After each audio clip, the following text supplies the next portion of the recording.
Living in Toronto means experiencing different cultures, but this trio that calls themselves the Basement Gang is not only living it, but also dancing diversity. What started off as impromptu dance sessions in their basement has now become a source of positivity for people around the world. It's a beautiful sunny day here at Nathan Phillips Square, and as you can see, there's nobody around here to enjoy it, as they're all at home adhering to social distancing protocols. While data shows support donations and family are all keys to electing more women, there's also the issue of running women candidates in winnable ridings. South Asian parents in Canada are often on a hunt to find new and innovative ways to teach their kids about their homeland and its rich culture. Diksha Pal Narayan is one such parent. When she was unable to find any books online that her son could culturally relate to, she decided to take matters into her own hands, literally. When I looked around, all I could find were books from South Asia. And the South Asian books don't represent our North American children out here. They are wonderful books, no doubt about it, but they don't lead the lives that our Canadian children lead. Narayan's first book, Ved and Friends Celebrate Dasara and Diwali, talks about all the events that led to why Diwali is celebrated and also captures how this festival is celebrated in North America. And do you like making diyas? Yeah!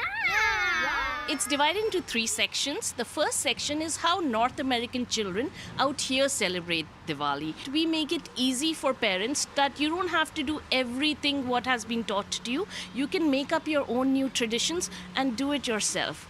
The second part talks about the legends. Who is Durga? Who is Sri Ram? Who is Narkasur? And in the third section, we have all our DIYs. How to make a Ravan, how to make coconut laddus. Because it's very important that if we want to teach our children our festivals and our heritage, we have to do it with them. What started off as Narayan's attempt to introduce various South Asian cultures and traditions to her son has now become a series of 4 books catering to the South Asian diaspora across the globe. I made a samosa stand in one of my stories, and how grandparents, helped make a samosa stand and sell samosas, which is a very popular Indian, snack out here. So normalizing South Asian things that we do and the relationship between grandparents and grandchildren was explored in No No Nana. With a mission to make culture cool, this book series encourages children to add their own spin on old traditions. My favorite activity during Diwali is all the crafts and listening to stories. We make ravens, we make ram hats, and others like the Wali rocks.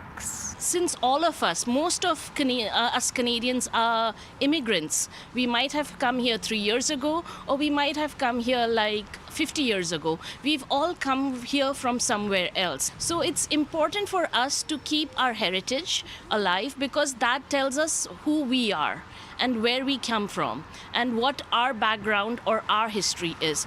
For City News, I'm Nandika Ravi from Omni News. People, when I knock on doors, and people will look at me like, hi, oh, okay. And you feel that perception that, oh, you are the candidate. I thought you were the volunteer. Making parliament legislatures and city councils more reflective of Canada's diversity becomes increasingly difficult when also fighting perceptions and biases of what a political candidate should look like. It even started like being in university. I was in my graduating class, there was probably about 5 women amongst hundreds of men graduating from computer science. So, just even knowing that, you're a select handful, that rarity, I knew and understood that those challenges would naturally be there. If those appalling conditions don't change, that prison... 4 women ran in the 1921 federal elections, but only Agnes Campbell MacPhail was elected, becoming the first woman to sit in the House of Commons. That was 100 years ago. We must celebrate the 1921. I know what it felt getting in as the first Black woman. I wonder what it felt for her getting on as the first woman. In 1993, Jean Augustine made history as the first African-Canadian woman to be elected to Canada's House of Commons. and 9 years later, the first women of color appointed to cabinet. I was talked into running. I was asked by the Conservatives, I was asked by the NDP, I was asked by the Liberal. The number of people from racialized groups who are elected to the House of Commons has been going up. A researcher from Carleton University says, in 2008, overall, there were only a little over 7% racialized candidates. In 2021, it was nearly 16%. So, that's more than doubled, which, of course, is a good thing. In Montreal, Alia Hassan became the first woman of Arab origin to sit on a city council. Follow your dreams. Just do it. It's gonna be harsh. It's gonna be very difficult sometimes.